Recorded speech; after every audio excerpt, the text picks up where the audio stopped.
ભાવનગર કોર્ટમાંથી એક ખૂબ જ મોટા સમાચાર સામે આવી રહ્યા છે। કોર્ટના આદેશનો અનાદર કરવો એક પોલીસ અધિકારીને ભારે પડ્યો છે।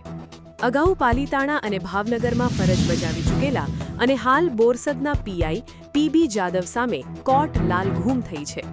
વારંવાર સમન્સ છતાં હાજર ન રહેતા એડિશનલ ડિસ્ટ્રિક્ટ એન્ડ સેશન્સ જજે પીઆઈને જેલ ભેગા કરવાનો આદેશ કર્યો હતો। આ આદેશ બાદ પોલીસ બેડામાં ભારે દોડધામ મચી ગઈ હતી। કાયદાથી ઉપર કોઈ નથી, પછી ભલે તે કોઈ સામાન્ય નાગરિક હોય કે પોલીસનો મોટો અધિકારી। ભાવનગરીની ચોથી એડિશનલ ડિસ્ટ્રિક્ટ એન્ડ સેશન્સ કોર્ટે આજે આ વાત સાબિત કરી બતાવી છે। હાલ બોરસદના પીઆઈ તરીકે ફરજ બજાવતા અને અગાઉ ભાવનગર તેમજ પાલીતાણામાં રહી ચૂકેલા પીઆઈ પીબી જાદવ સામે માનનીય જજ રોષે ભરાયા હતા। એક એટ્રોસિટીના કેસમાં પીઆઈ પીબી જાદવને કોર્ટ દ્વારા વારંવાર સમન્સ પાઠવવામાં આવ્યા હતા, તેમ છતાં તેઓ કોર્ટમાં હાજર થતા ન હતા।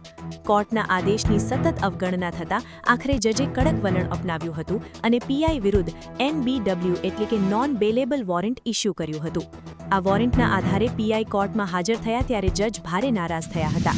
કોર્ટના હુકમનો અનાદર કરવા બદલ જજે પીઆઈ જાદવને સીધા જ જ્યુડિશિયલ કસ્ટડીમાં એટલે કે જેલમાં મોકલવાનો આદેશ કરી દીધો હતો। પીઆઈને કસ્ટડીમાં મોકલવાના આ સનસનાટીપૂર્ણ આદેશને પગલે ભાવનગર પોલીસ બેડામાં હડકંપ મચી ગયો હતો। ડીવાયએસપી સહિતના ઉચ્ચ પોલીસ અધિકારીઓ તાબડતોબ કોર્ટ પરિસરમાં દોડી આવ્યા હતા। પોલીસ અધિકારીઓની ભારી વિનંતી અને કલાકોની કાયદાકીય પ્રક્રિયા બાદ આખરે જજે નરમ વલણ અપનાવ્યું હતું અને બોરસદના પીઆઈને જામીન ઉપર મુક્ત કરવાનો આદેશ કર્યો હતો। આ ઘટના બાદ જજે કડક શબ્દોમાં ભાવનગર સિટીના તમામ પોલીસ અધિકારીઓને આ આદેશ આપ્યો છે કે કોર્ટના દરેક હુકમ અને સમન્સનું ચુસ્તપણે પાલન થવું જ જોઈએ, નહીં તો આનાથી પણ વધુ કડક પગલાં લેવામાં આવશે। ભાવનગર અને આસપાસના જિલ્લાના આવા જ તાજા અને સચોટ સમાચાર જોવા માટે જોતા રહો BE ન્યૂઝ।